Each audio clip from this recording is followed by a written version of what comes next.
Salutare și bine v-am găsit la un nou episod din Miezul Generației. Invitata mea de astăzi este o candidată ce a ales să facă ceva mai puțin specific tinerilor din ziua de azi, și anume să se întoarcă în comuna în care s-a născut pentru a încerca să facă schimbarea care, speră ea, îi va aduce și pe alți tineri înapoi. Haideți să o ascultăm!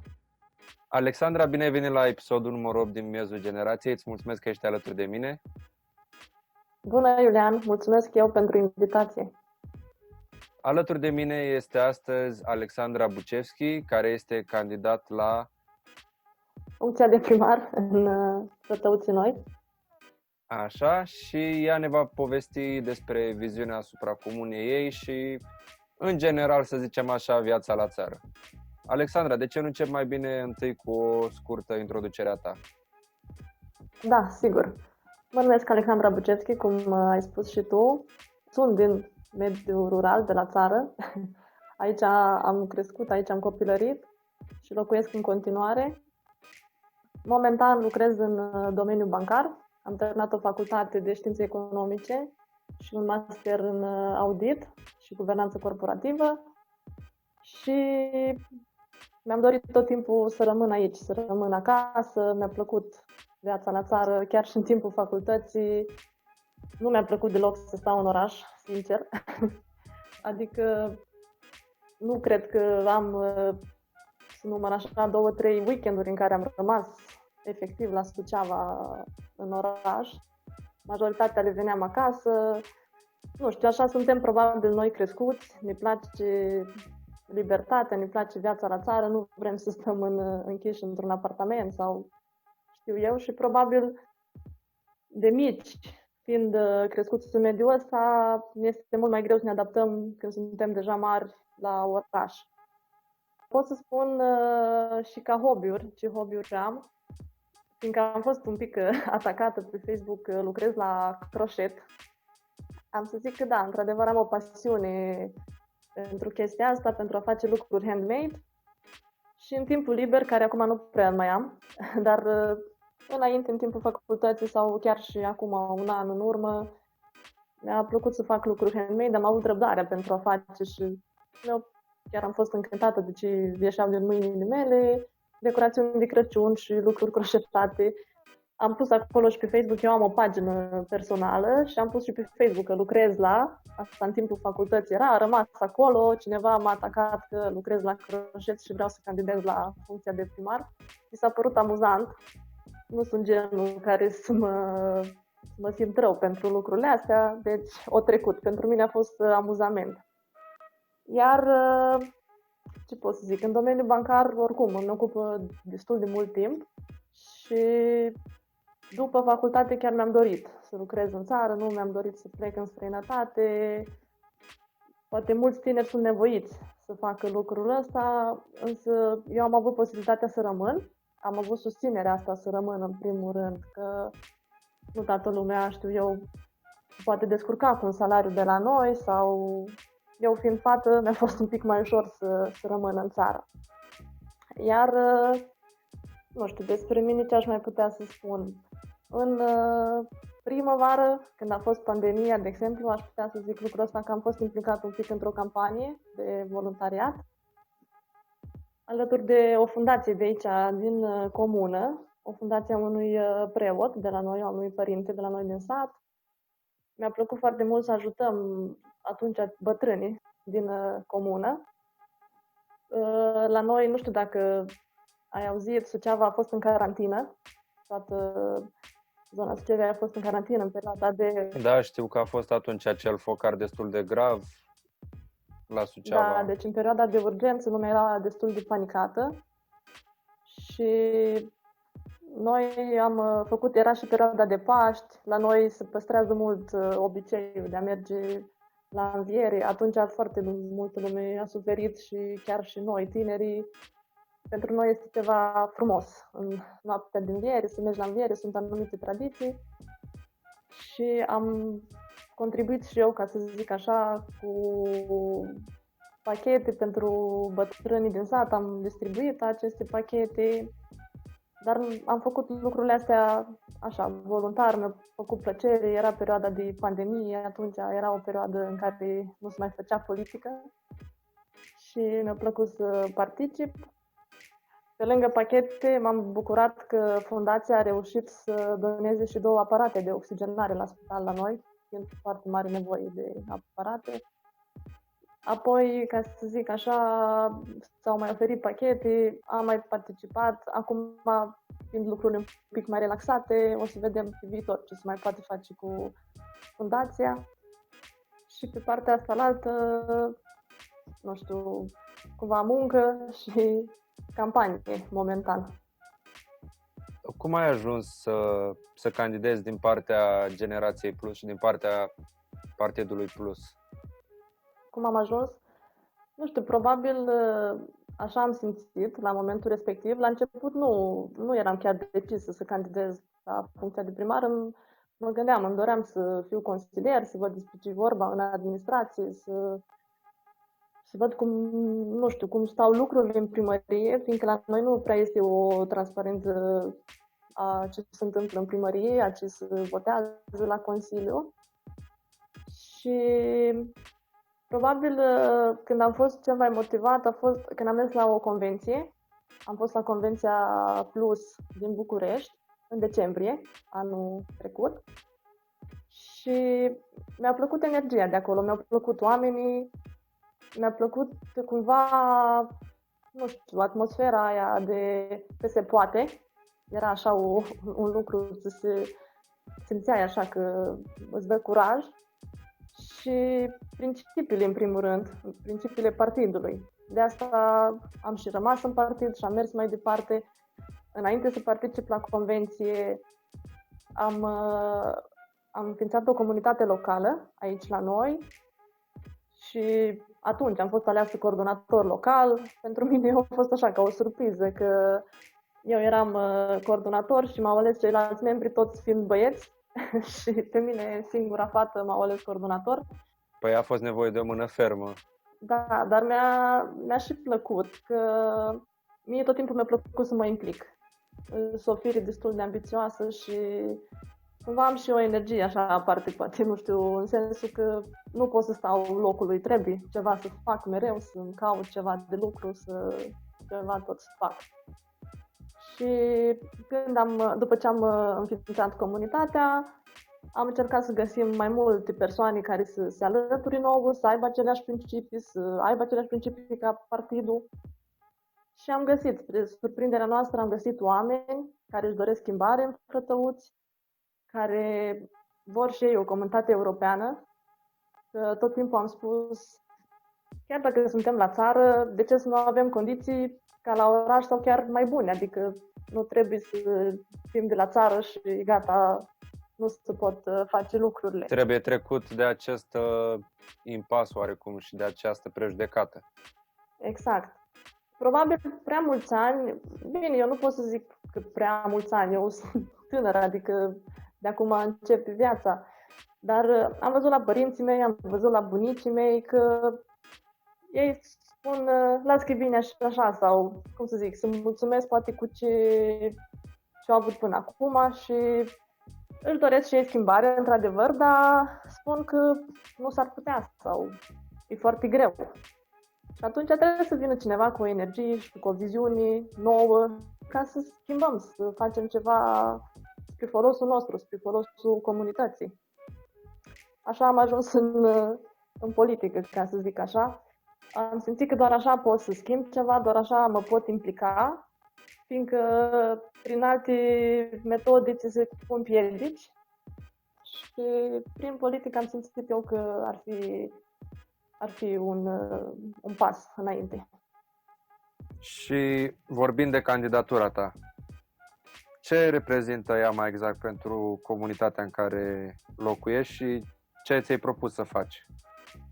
Cred că, în primul rând, pentru mulți locuitori reprezintă o surpriză, fiindcă la noi, dintotdeauna, și de când am și eu drept de vot, au candidat persoane care erau mereu implicate în politică de ani de zile.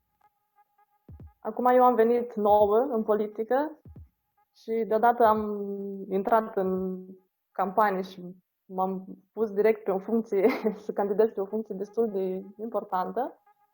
Cum zice cineva, nu te mulțumești cu consilier local, tu direct primar. În primul rând asta, deci este o surpriză pentru mulți, dar pentru mulți este și o bucurie că prin mine poate găsesc o speranță că un frătăuț mai poate schimba ceva sau este tot tineretul care mă susține și, bine, tot tineretul, așa, din ce văd eu, că posibil să nu fie toți, să nu fie toți cu mine. Asta nu prea pot să bagi mâna în foc pentru toată lumea.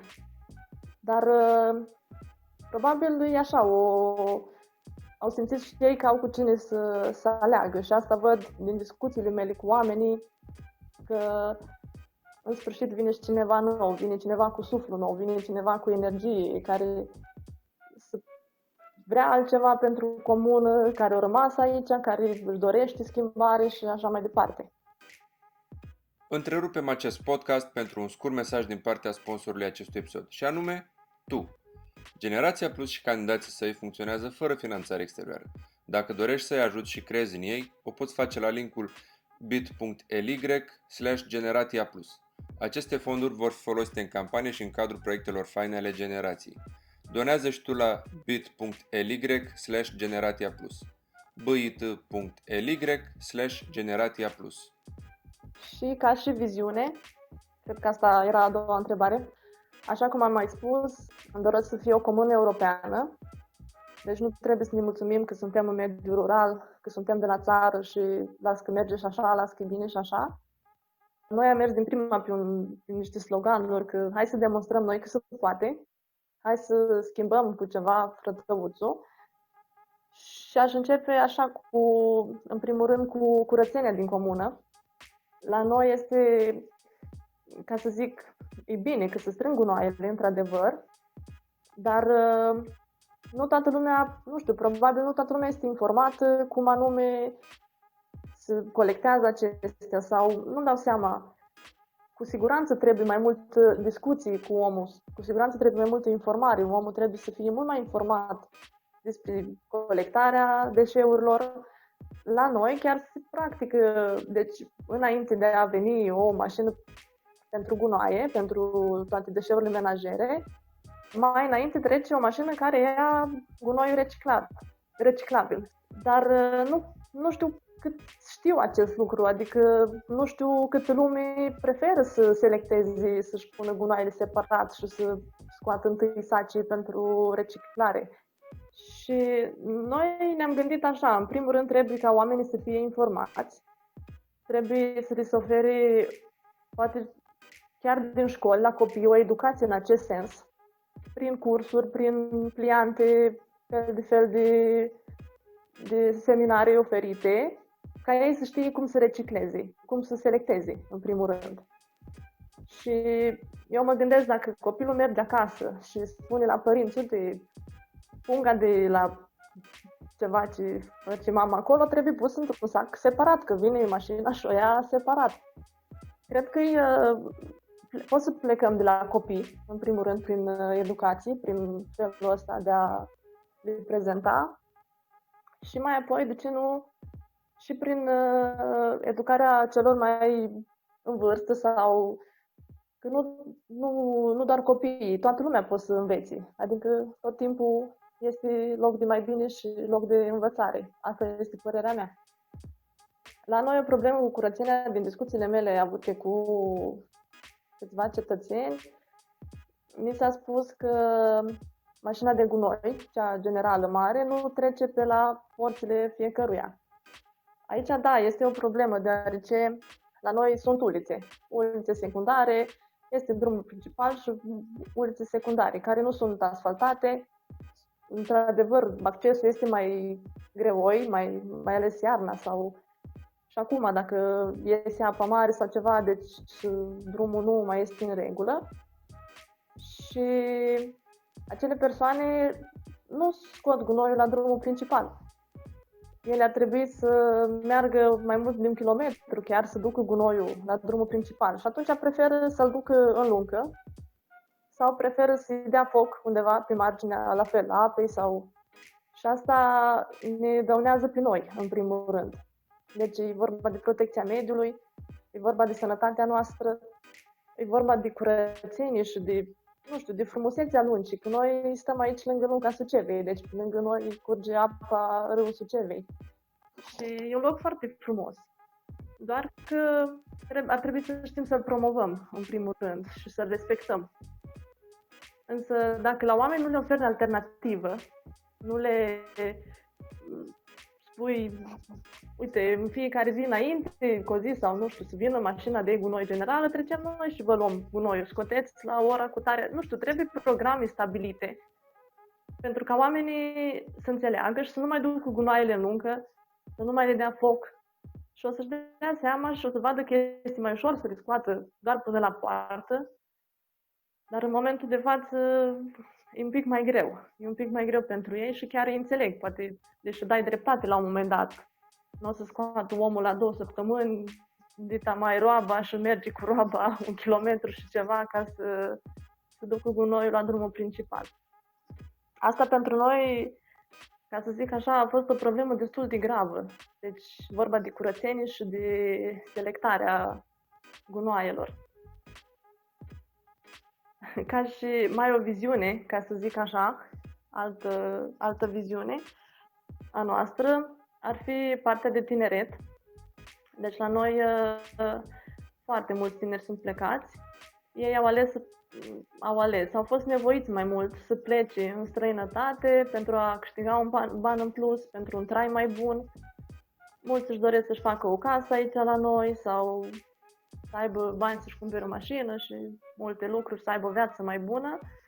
Și atunci au fost nevoiți să plece în străinătate. Aici nu li se oferă un loc de muncă bine plătit ca să duci o viață decentă și nu mai zic de bani ca să începi să-ți faci o casă sau să investești în ceva. E destul de greu, e destul de complicat. Echipa mea și cu mine chiar ținem la acest aspect, la întoarcerea tinerilor acasă. Ne-am interesat și am văzut și variante, de exemplu, pentru înființarea în cadrul primăriei a departamentelor pentru consiliere în vederea deschiderilor unor mici afaceri aici în comună. Vorbeam cu cineva, cu o prietenă care are deschis un salon aici la noi și o întrebam dacă i-a fost greu să deschidă, să-și facă formă legală și îmi spunea că probabil a bătut vreo 50 de drumuri la primărie, mai ales pentru construcții. Chiar a făcut o clădire nouă și nu venea să cred. Mă gândeam, Doamne, în loc să te sprijini, în loc să te ajute în acest lucru, mai ales că tu după aia contribui la bugetul local în comuna din care faci parte. Ea chiar a zis că foarte greu i s-a părut, dacă nu era ambițioasă și nu-și dorea acest lucru, putea ușor să renunțe sau alții care ar fi. La noi sunt mulți poate care au mici afaceri, dar nu le au ca și formă legală, consider eu, fiindcă nu sunt încurajați să le facă așa. Și atunci noi ne-am interesat și am văzut că este posibilitatea asta să se înființeze în cadrul primăriei un departament pentru consiliere în acest sens, pentru birocrație, tot ce înseamnă documente, pentru înființarea unei firme.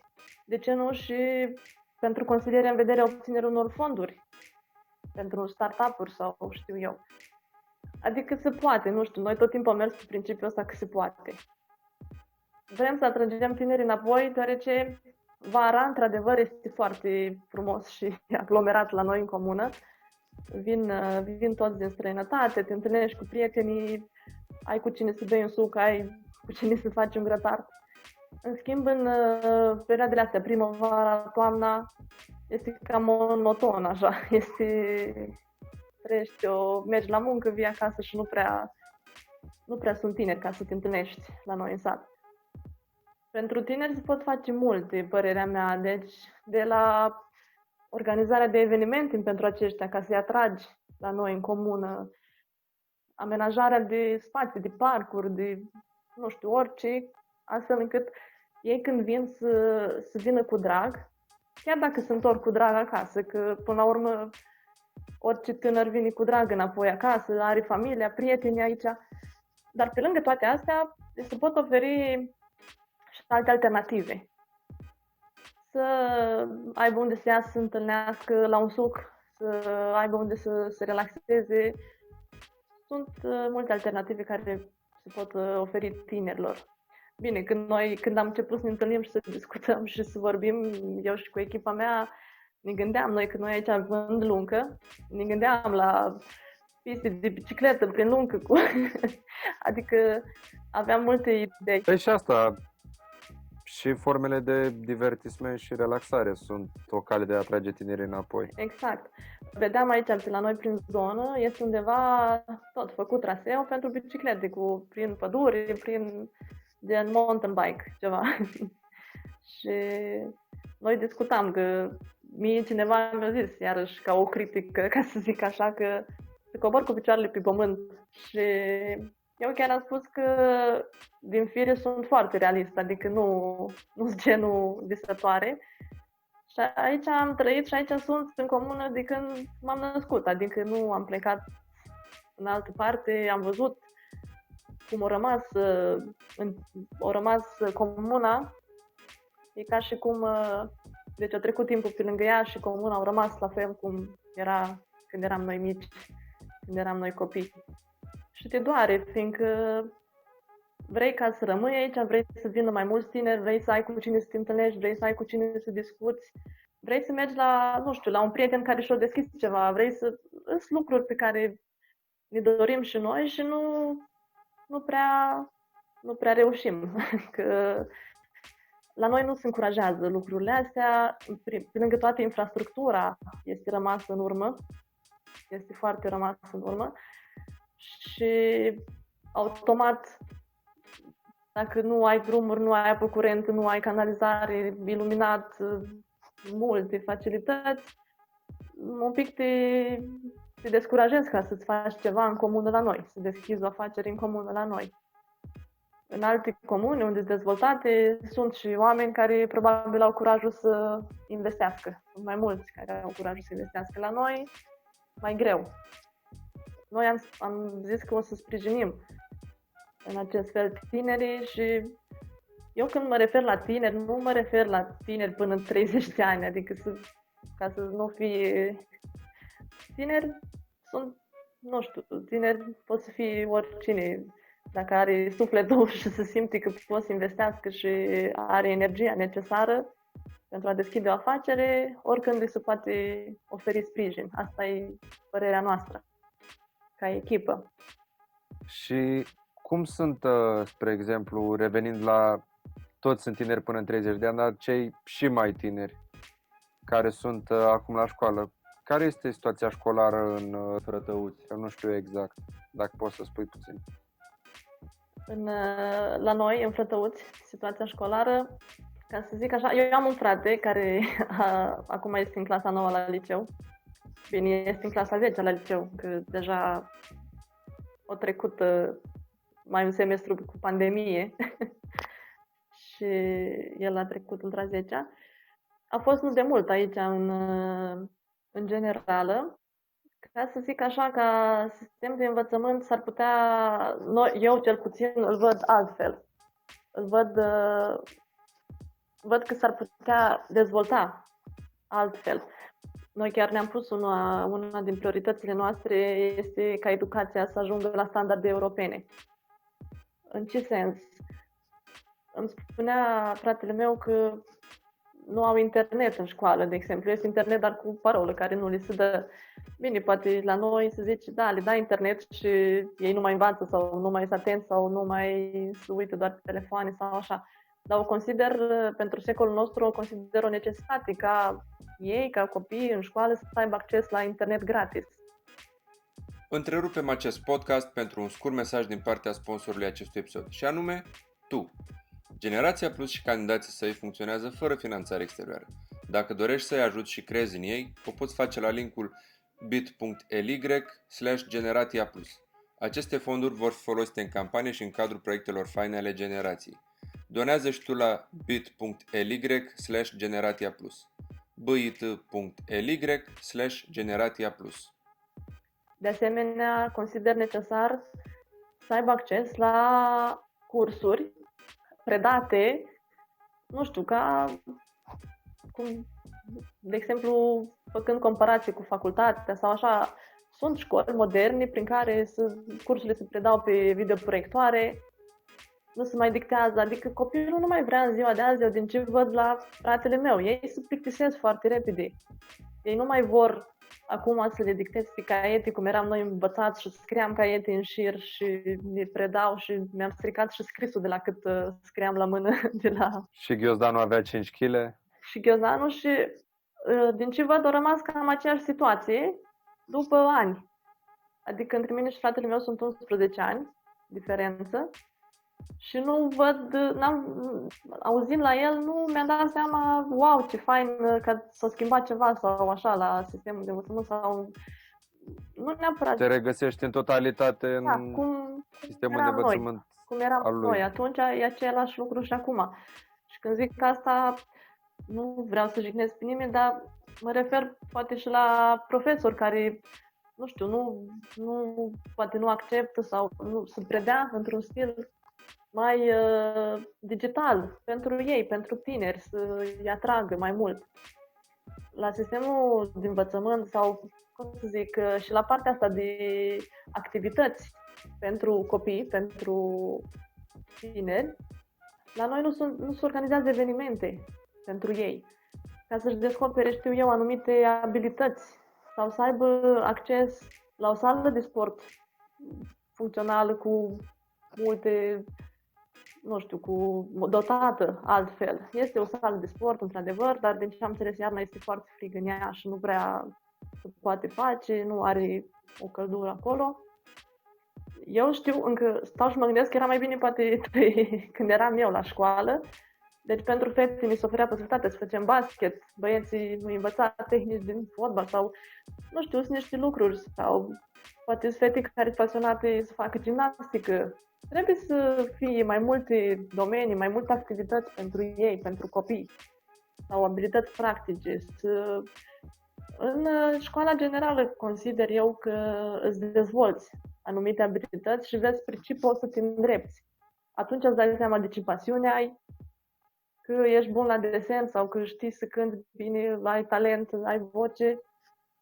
Dar, din păcate, la oraș, chiar la țară, chiar cum se spune dintotdeauna, nu sunt încurajate talentele.